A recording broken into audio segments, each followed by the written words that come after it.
ang chika natin today is about tong kay HiPeso. Dahan-dahan mga best, huwag nyo munang i-download. Kahit na yung promise niya ay maximum loanable amount daw na 20,000 pesos. Ang dami nyong dapat malaman dito kay HiPeso na loan app. Ilalanin mo na yung loan app na to ha. Please keep watching. Hey, ang pag-uusapan natin ay si HiPeso na bago ko na namang napansin dun sa Google Play Store. Kayo kagad maniwala dyan kahit na sinasabi niyang up to 20,000 pesos daw yung pwede niyang ipahiram kasi hindi ko siya nahanap dun sa list of recorded online lending platforms sa website ni SEC. Pero kung gusto niyo doble ingat kayo guys, tapusin niyo yung video na to. So this video is not sponsored. It's based on my personal experience. Kung kayong bigyan, masilip sa inyo yung loan app na to bago kayo mapadownload at magsisi. Kasi Try kung i-delete yung account ko pagkatapos ko ibigay yung information, kaloka siya, yata na-delete. Nasa 3.4 stars lang siya. I-display niyo yung mga nagbigay sa kanya ng mga stars na yan.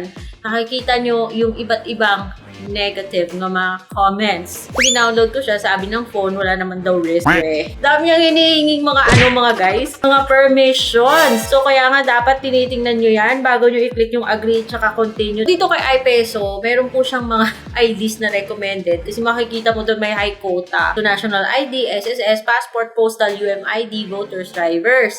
Ayan. So kung bibigay mo naman is GSI, STIN, PRC, maaari niyang tanggapin pero huwag kang mag-expect masyado mga guys. Tapos mo siyang i-download, dumbungan tong 20,000 pesos daw yung maximum pwede niyang i-offer. At saka nakakaloka, ba't red yung logo ni SEC dito? Tapos mayroon bang ganon? Empower? Kala ko EMPOWER yan. Bakit dito Empower?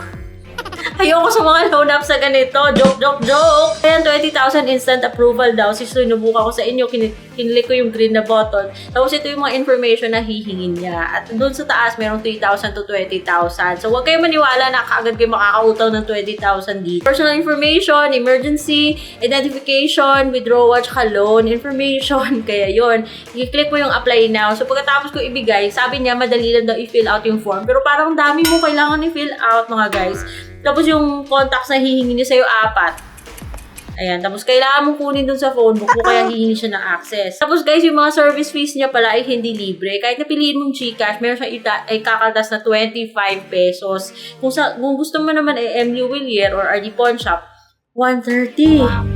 So pagkatapos ko ibigay yung lahat ng mga information na yon na hinihingi niya sa akin, na 20,000 yung offer niya. Yung offer niya sa akin, 1,500. Gusto ko sana i-exit. Kung may pa siya, may pa-drama pa siyang today's application approval rate is very high. Confirm to exit. So ganon. Anyway, so gusto ko namang malaman kung magkano ba yung kaltas niya. Nag-go ako sa 1,500. At masushock ka guys sa mga ikakaltas niya ha. Sa loan na 1,500, yung service fee niya bongga, 675. Yung payment channel niya is 130. So kung GCash naman, 25 or e-wallet. Kasi MU Willier yung pinili ko. Yung matatanggap ko sa loan na 1,500 is 695 na lang. Babayaran ko is 1,500. Saka may second installment pa siya na libre daw pag binayaran mo yung 1,500 na yan after 7 days. So, ganun siya. So, kung pumili ka naman ng e-wallet, 800. Yung kaltas niya 700. Take mo ba yung ganitong loan? Kalokohan siya eh. So, hindi ko siya tinik. Huwag niyong isubmit yung loan pag ganun. So, yun, nag-decide sana ako na i-delete ko yung account. Meron dun sa dashboard niya na delete. Pero, nung tinry ko, yun, humingi siya ng phone number kasi magpapadala daw siya ng SM ng code para yun daw yung pag-confirm na gusto mo talagang i-delete yung account. Tapos sinabi kong I'm sure, wala naman nangyari. Sinabi niya lang na the account has been deleted. Any problem, contact daw customer service or help center. Pero wala naman nangyari. Kaya nag-log out na lang ako guys. So ganito si HiPeso. So kayo dyan ha, huwag kayong padalos-dalos. So kung hindi pa kayo subscribe sa channel ko, ano ba?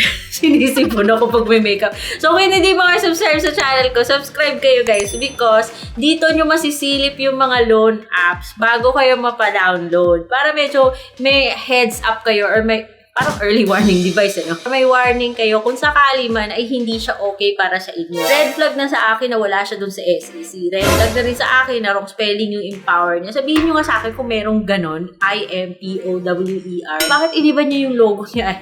SEC, ano ba yun? Higit sa lahat guys, hindi ko gusto yung service fee na ibabawas niya. Yun lang yung masishare ko about HiPeso. In the end, kayo pa rin yung masusunod. Gusto yung umutang dito. Pero kung ako ang masusunod, syempre, ayoko dito.